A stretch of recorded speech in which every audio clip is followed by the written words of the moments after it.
సంవత్సరాల తరబడి ఎన్ని మందులు వాడినా మీ మోకాల నొప్పులు తగ్గట్లేదా? ప్రాణ పెయిన్ క్లినిక్ లో అత్యాధునిక చికిత్స. Welcome to Suman TV. N convention ఏదైతే నాగార్జునకు సంబంధించిన ఎన్ కన్వెన్షన్ సెంటర్ ఉందో, ఫంక్షన్ హాల్ ఉందో, దాన్ని కూలగొడితే అందరూ అంటే కొంతమంది చాలా మంది బాధపడుతున్నారని అర్థమవుతుంది. ఎన్ కన్వెన్షన్ కూలగొట్టిన తర్వాత ఇది కూలగొడతారా, అది కూలగొడతారా, ఈ చెరువుల కట్టడాలు ఉన్నాయి, ఆ చెరువుల కట్టడాలు ఉన్నాయి అని చెప్పేసి రాజకీయంగా చాలా గొడవ నడుస్తుంది. మొత్తానికి కథ ఎన్ కన్వెన్షన్ దగ్గరికి వస్తే అసలు ఏంది ఒక్కసారిగా ఎన్ కన్వెన్షన్ ఇంత పెద్ద అదెందుకైంది? అక్కినేని నాగార్జున ఎందుకు కోర్టుకు పోయిన హడావుడిగా ఎన్ కన్వెన్షన్ లో పర్మిషన్స్ ఉన్నాయి, అది పూర్తి పట్టభూమి ఎందుకు అన్నాడు? అసలు ఎన్ కన్వెన్షన్ తో నాగార్జున ఎంత సంపాదిస్తున్నాడో మీకు తెలుసా? ఎన్ కన్వెన్షన్ అనేది ఇప్పుడు హైడ్రా చెప్పిన లెక్కల ప్రకారం 9 కుంట ఆక్రమించి ఒక 3 ఎకరాల భూమిలో 3.3 ఎకరాల భూమిలో కట్టిరు అనేది హైడ్రా చెప్తోంది. ఆ ఆరోపణల కిందనే ఎన్ కన్వెన్షన్ నేలకూల్చారు. మొన్న అయిపోయింది. ఇది గత ప్రభుత్వం 2014లో బీఆర్ఎస్ సర్కార్ వచ్చినప్పుడే ఎన్ కన్వెన్షన్ పైన ఆరోపణలు వచ్చినాయి. మరి ఏం జరిగిందో తెలియదు కానీ ఆ తర్వాత నాగార్జున పోయిండు, బీఆర్ఎస్ వాళ్ళని కలిసిండు, ముఖ్యమంత్రిని కలిసిండు, కేటీఆర్ని కలిసిండు. ఆ కథ మారిపోయింది. ఆ తర్వాత కూలగొట్టలేదు, కోర్టు ఆర్డర్ ఉందని ఇప్పుడు నాగార్జున చెప్తున్నారు. ఇవాళ కూడా అక్రమంగా కూల్చేశారు ఎన్ కన్వెన్షన్ అని చెప్పేసి నాగార్జున ట్విట్టర్లో స్టేట్మెంట్ కూడా ఇచ్చాడు. ఎన్ కన్వెన్షన్ పూర్తిగా పట్టా భూమిలో ఉందని చెప్తారు. ఈ ఆరోపణలు లీగల్ ఇష్యూస్ అని పక్కన పెడితే ఎన్ కన్వెన్షన్ ఎందుకు ఇంత హైలైట్ అయింది? ఎన్ కన్వెన్షన్ కూల్చేయడంతో నాగార్జున అని మాత్రమే కాదు, అక్కినేని నాగార్జున లాంటి హీరోలకి చాలా మందికి ఇట్లాంటి ఫంక్షన్ హాల్స్ ఉన్నాయి, సినిమా హాల్స్ ఉన్నాయి, చాలా ఉన్నాయి, హోటల్స్ ఉన్నాయి. కానీ ఎన్ కన్వెన్షన్ చుట్టే ఇంత పెద్ద సినిమా ఎందుకు నడుస్తుంది? ఎన్ కన్వెన్షన్ మీద ఇంత ఇంట్రెస్టింగ్ ఎందుకు పెరిగింది? ఒక్కసారి ఎన్ కన్వెన్షన్తో నాగార్జున ఎంత సంపాదించిండో మీకు తెలుసా? అదే తెలిస్తే మైండ్ బ్లోయింగ్, నిజంగానే దిమాగ్ ఖరాబ్ అవుతుంది. 2011-12వ సంవత్సరంలో ఎన్ కన్వెన్షన్ హాల్ని నిర్మించారు. ఈ ఎన్ కన్వెన్షన్ హాల్ని 3 ఎకరాల విస్తీర్ణంలో నిర్మించారు. బయట ఒక 10 ఎకరాలు పార్కింగ్ ప్లేసు, డిజైనింగ్ అద్భుతంగా ఉంటుంది. మాదాపూర్ ఏరియాలో ఓ చెరువు పక్కన ఇట్లా అందుకుంటే నీళ్ళు అందుతాయి. ఫంక్షన్ హాల్ గోతాం కదా, ఫంక్షన్ హాల్లో ఈవినింగ్ లైట్లు వేసి పచ్చడి గ్రాస్ ఉండి ఎన్ కన్వెన్షన్ దగ్గర పోయి అట్లా చెరువు ఆ ఫంక్షన్ హాల్ గోడ మీదకి ఇట్లా వంగినాం అనుకో, 9 కుంట చెరువుల నీళ్ళు అంతాయి, అంత ముద్దుగుంటుంది. అటువంటి ఎన్ కన్వెన్షన్ హాల్ దగ్గర పోయి ఫంక్షన్లు చేసుకుంటేందుకు ఎగబడుతోళ్ళు ఉన్నారు మన దగ్గర. కోటీశ్వర్లు అంతా క్యూ కడుతున్నారు. అసలు ఎన్ కన్వెన్షన్తో ఎంత సంపాదిస్తుందో తెలుసు నాగార్జున? ఇప్పటి వరకు అక్షరాల 3,000 కోట్ల రూపాయల ఆదాయం వచ్చిందని ఒక అంచనా నడుస్తుంది. ఇలా వాస్తవాలు కొంత బయటికి రావాల్సింది కానీ 3,000 కోట్లు సంపాదించినట్టు నాగార్జున. ఒక్క ఎన్ కన్వెన్షన్తో సినిమాలలో కూడా సంపాదించాలి అనుకో రాదులిగా. ఆ లెక్క నిజమే అయితే సినిమాలలో కూడా ఇంత ఆదాయం వచ్చుంటుందో రాదు.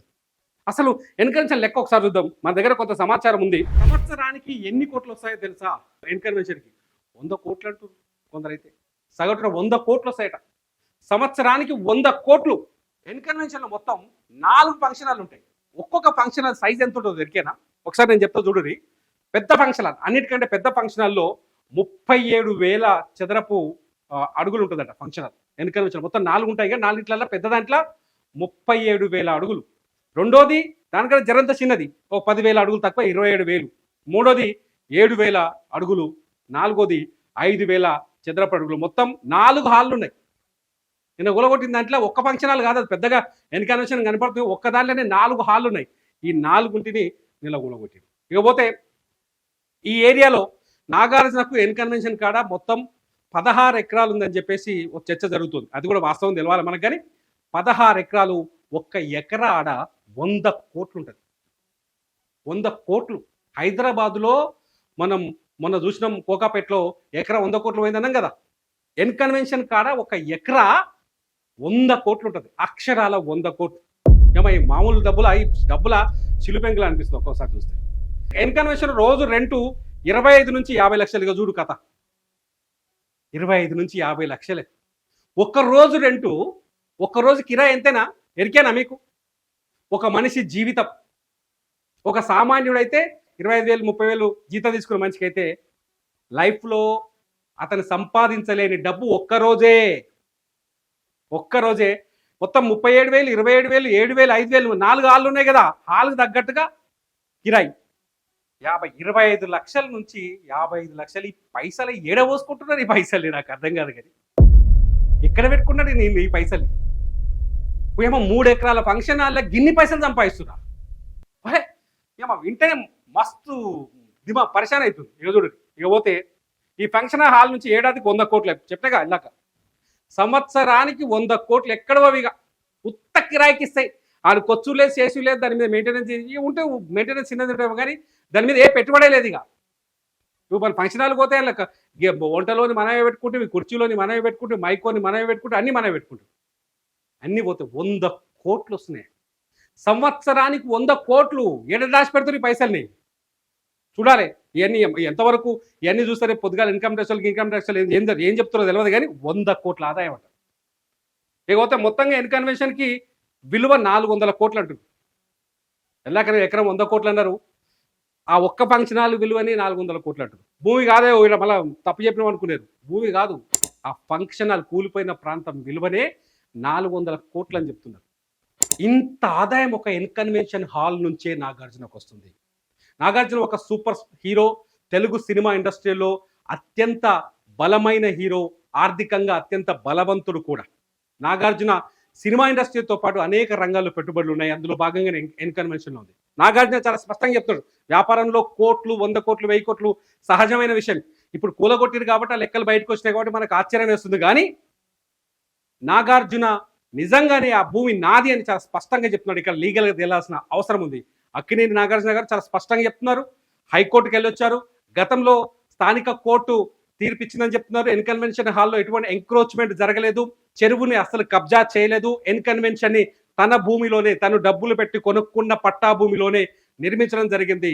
తప్పుడు సమాచారం కావచ్చు, లేకపోతే సమాచారం లేకపోవటం వలన తన భూమి ఇన్కన్వెన్షన్ అనేది ఆక్రమించారని, ఆక్రమణలో ఉందని, చెరువు FTL లో ఉందని, ఫుల్ ట్యాంక్ లెవెల్ తుమ్మిడికుంట చెరువు ఫుల్ ట్యాంక్ లెవెల్లో ఉందని తన పైన కొందరు అంటే తెలియకుండా చేసిన ఆరోపణలతో కూల్చివేసి ఉంటుంది హైడ్రా. తప్ప తన భూమి పట్టాదారు పాస్ పుస్తకం ఉంది.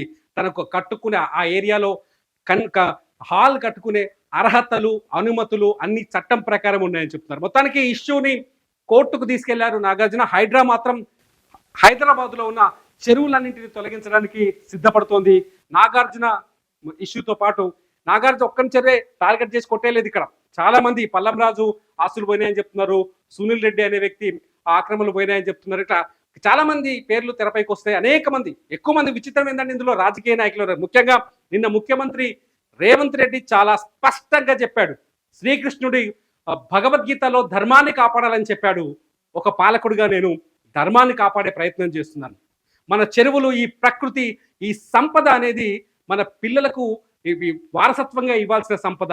ఈ సంపదని మనము ఇప్పుడు అక్రమార్జన కోసం, ఈ సంపదని ఇప్పుడు మనం డబ్బులు సంపాదించడం కోసం ప్రకృతి ఇచ్చిన ఈ సదుపాయాల్ని మనం నాశనం చేస్తే, ప్రకృతిని నాశనం చేస్తే మనం దెబ్బతింటామని రేవంత్ రెడ్డి చాలా స్పష్టంగా చెప్తున్నారు. ఎవరు అడ్డొచ్చినా సరే ఈ చెరువుల ఆక్రమించిన వాళ్ళని, చెరువుల్లో తిష్ట వేసిన వాళ్ళని వదిలిపెట్టేది లేదు. ప్రకృతి సంపదగా ఉన్న చెరువులని కొట్టిపడేస్తామన్నారు. నిజానికి హైదరాబాద్ చుట్టూ అనేక పెద్ద పెద్ద చెరువులు ఉన్నాయి. వాస్తవానికి సంవత్సరంలో వర్షం 4 నెలలు మాత్రమే వస్తుంది. ఆ 4 నెలలు మాత్రమే నదుల్లో నీళ్ళు వస్తాయి. ఆ నదుల్లోంచి నీళ్లను చెరువులోకి మళ్లించినప్పుడే ఆ సంవత్సరం అంతా పచ్చగా ఉంటుంది, పంటలకు సరిపోతాయి, తాగుతందుకు సరిపోతాయి. జనానికి చెరువుల్ని కాపాడుకోవాల్సిన అవసరం ఉంది. చెరువులు మన సంస్కృతి. నిజంగా తెలంగాణ పీఠభూమి, తెలంగాణ నుంచి 2 నదులు పోయినప్పటికీ, ఇది కృష్ణా అటు గోదావరి పోయినప్పటికీ ఇక్కడ పొలాలకి నీళ్లు రావాలి అంటే చెరువులే ముఖ్య కారణం. చెరువులను కాపాడుకోవాల్సిన అవసరం ఉందని ముఖ్యమంత్రి కాదు, పర్యావరణవేత్తలు కూడా చెప్తున్నారు. హైదరాబాద్లో చెరువులు అన్యాక్రాంతం అవుతున్నాయి, చెరువులో ఉన్న భూముల్ని కబ్జా చేస్తున్నారు. అనేక చోట్ల చెరువులు కనిపించకుండా చేశారు, అనేక చెరువులు మింగేశారు. రియల్ ఎస్టేట్ భూతం, రియల్ ఎస్టేట్ రక్కసి చెరువుల్ని కబళించేసింది. ఆ చెరువులన్నింటినీ విముక్తి చేస్తానని ముఖ్యమంత్రి రేవంత్ రెడ్డి చెప్తున్నారు. ఇదంతా చూస్తుంటే భరత్ అనే నేను సినిమాలో మహేష్ బాబు ఎటువంటి సెన్సేషనల్ నిర్ణయాలు తీసుకుంటున్నారో, ఇవాళ ముఖ్యమంత్రి రేవంత్ రెడ్డి కూడా అటువంటి సెన్సేషనల్ నిర్ణయాలు తీసుకుంటున్నారా అని చెప్తున్నారు. నిజంగా చెప్తున్నాను, తెలంగాణ ఒకప్పుడు కరువు ప్రాంతం. చెరువులే పోతే కరువు మళ్ళొస్తుంది. నేను కూడా చెప్తున్నాను, చెరువులు పోతే కరువు మళ్ళొస్తుంది. చెరువుల్ని కాపాడుకోవాల్సిన బాధ్యత మన పైన ఉంది. అక్కినేని నాగార్జున కావచ్చు, ఇంకెవరైనా కావచ్చు. నాగార్జున నిజంగా ఆ ల్యాండ్ని చట్టబద్ధంగా కొనుక్కుంటే ఆయన కోర్టులో విజయం సాధించవచ్చు. దాని గురించి మనం మాట్లాడడానికి వెళ్ళలేదు ఇక్కడ. కానీ చెరువుల్ని ఆక్రమిస్తే మాత్రం అవి మనకి తీరని నష్టాన్ని, కరువుని తీసుకొస్తాయి. భవిష్యత్తులో మన పిల్లలకే, మన తర్వాత మన పిల్లలకే చెరువులు అంటే ఏందో కనపడండి రోజులు వచ్చే ప్రమాదం ఉంది. నిజంగా ముఖ్యమంత్రి రేవంత్ రెడ్డి తీసుకునే నిర్ణయం అభినందనీయం, హర్షణీయంగా ఉందని చెప్తున్నారు. మీరేమంటారు? చెరువుల్ని ఆక్రమణలకు గురైన చెరువుల్ని కాపాడాల్సిన బాధ్యత మనకుంది కదా.